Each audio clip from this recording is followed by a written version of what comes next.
Spoken English பற்றின ஒரு class பண்ணணும் அப்படின்னு டிசைட் பண்ணோன்னா என்னுடைய பழைய காலத்து நினைவெல்லாம் ஞாபகம் வந்துருச்சு. ஒரு ட்ரைனராக நிறைய ஸ்டூடெண்ட்ஸ், நிறைய காலேஜஸ், கம்பெனிஸ் போய் ட்ரைன் பண்ணிட்டு வந்திருக்கேன்.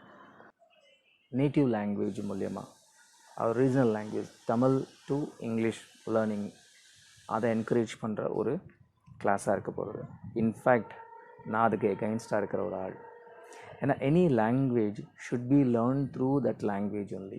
அதுதான் வந்துட்டு ஹெல்ப்ஃபுல்லாக இருக்கும். அதாவது எந்த ஒரு மொழியையும் அந்த மொழி மூலியமாகவே கற்றுக்கணும் நாம். உதாரணத்துக்கு நீங்கள் ஹிந்தி படிக்கணும் அப்படின்னா you should learn Hindi through Hindi, not through Tamil or not through English. அது வேலை செய்யாது, ஒர்க் அவுட் ஆகாது. அதில் வந்து உங்களுக்கு மதர் டங் இன்ஃப்ளூயன்ஸ்னு சொல்லுவாங்க, எம்டிஐ அப்படின்ட்டு. அது ஹையாக இருக்கும். Being I'm not a Tamilian basically. நான் தமிழ் கற்றுக்கிட்டது எப்படின்னா, தமிழ் பேசுகிறவங்களோட பழகுனால தமிழ் கற்றுக்கிட்டேன். ரைட்?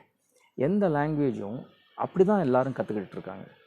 ஒரு மார்வாடி தமிழ் கற்றுக்கிறத பாருங்கள். அவர் தமிழ் தனியாக கிளாஸ் போயெல்லாம் கற்றுக்க மாட்டார்.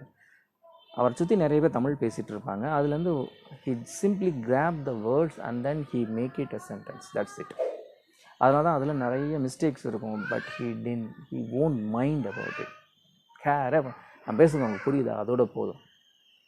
அதுதான் கரெக்ட் லேர்னிங் மெத்தட். அது கரெக்டான லேர்னிங் மெத்தட். அதுதான் இனிஷியல் டேஸ் பைலிங்குவிஸ்டிக்காக இருக்கும் இந்த class.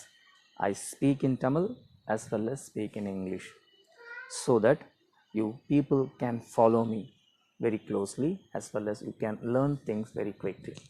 Right? So this is what the idea behind this class. So first of all, I'm going to start with some basics of English. Why we fail to speak in English is nothing but we have some kind of fear. The quotation fear is very, very important. Bayam. எல்லாத்துக்கும் பயப்படுறோம். நம்மளை பார்த்து 4 பேர் சிரிச்சிருவாங்களோ அப்படின்ற பயப்படுறோம். First of all, break that nonsense word fear. Throw it out. டஸ்ட்பினில் போய் போடுங்க. இங்கிலீஷை பொறுத்த வரைக்கும் ஒரு 4 டைப் ஆஃப் சென்டென்சஸ் இருக்குது.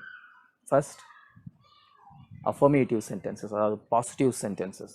பி அஃபர்மேட்டிவ் அப்படின்னு சொல்லுவாங்க, பாசிட்டிவாக இரு அப்படின்ட்டு. Second, negative sentences. Third, interrogative sentences, அதாவது கேள்வி கேட்குறது, கேள்வியாக மாற்றுறது. இந்த போலீஸில் அடிக்கடி யூஸ் பண்ணுவாங்க இன்ட்ராகேஷன் அப்படின்றது. நிறைய கொஷின் கேட்பாங்க. They will get answer from the criminals. Right? So interrogative sentences, question sentences. Fourth வந்து எக்ஸ்க்ளமேட்ரி சென்டென்சஸ். ஆச்சரியப்படுறது, எதை பார்த்தாலும் ஆச்சரியப்படுறது இல்லைன்னா பயப்படுறது. ஸ்கேரி திங்ஸ், அதுக்கு நம்ம கொடுக்குற அந்த எக்ஸ்ப்ரெஷன் அந்த வேர்ட்ஸ்லேயே அந்த சென்டென்ஸ்லேயே வரும் அந்த சென்டென்சஸ். இப்போ இனிஷியல் ஸ்டேஜில் நம்ம அந்த அஃபர்மேட்டிவ் சென்டென்ஸையும் நெகட்டிவ் சென்டென்ஸையும் நம்ம ஒன்றா பார்த்தோம்னா சம்வாட் கொஞ்சம் பேசிக்ஸை நம்ம கிராஸ் பண்ணிடலாம். ஃபார் எக்ஸாம்பிள், இப்போ ஐ ரைட் எ புக், அது வந்துட்டு அஃபர்மேட்டிவ் சென்டென்ஸாக இருக்கும். இதை வந்து நான் நெகட்டிவ் சென்டென்ஸாக மாற்றணும்னா I not write a book அப்படின்னு மாறும். அப்படின்னு நீங்கள் நினச்சிங்கன்னா தப்பு.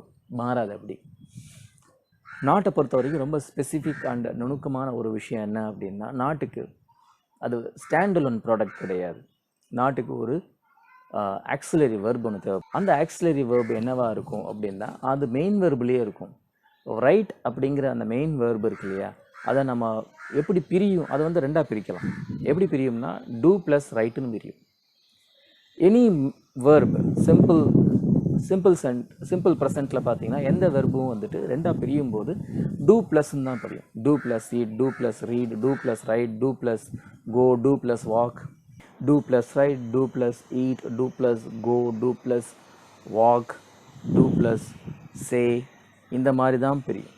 So I do not write a book அப்படி தான் எழுதணும். ஐ நாட் ரைட் எ புக்னு வராது. ஐ do not write a book இப்படி தான் வரும் சென்டென்ஸ். ரைட்டுங்களா? இதே வந்துட்டு தேர்ட் பர்சன் சிங்குலராக வரும்போது he do not write a book அப்படி எழுதலாமான்னா கூடாது, தப்பாயிடும். ஏன்னா தேர்ட் பர்சன் சிங்குலரில் மெயின் வெர்ப் எஸ் ஃபார்ம் எடுக்கும். Right. He writes a book அப்படி தான் சொல்லணும் நம்ம. ஹீ ரைட் எ புக்கும் வராது. ஸோ அது எஸ் ஃபார்மில் இருக்கிறதுனால அது ரைட்ஸ் அப்படிங்கிறது எப்படி பிரியும் அப்படின்னா டூ ப்ளஸ் ரைட்ஸா கிடையாது. வேற ஏதாவது ட்ரை பண்ணுங்க. கரெக்ட்.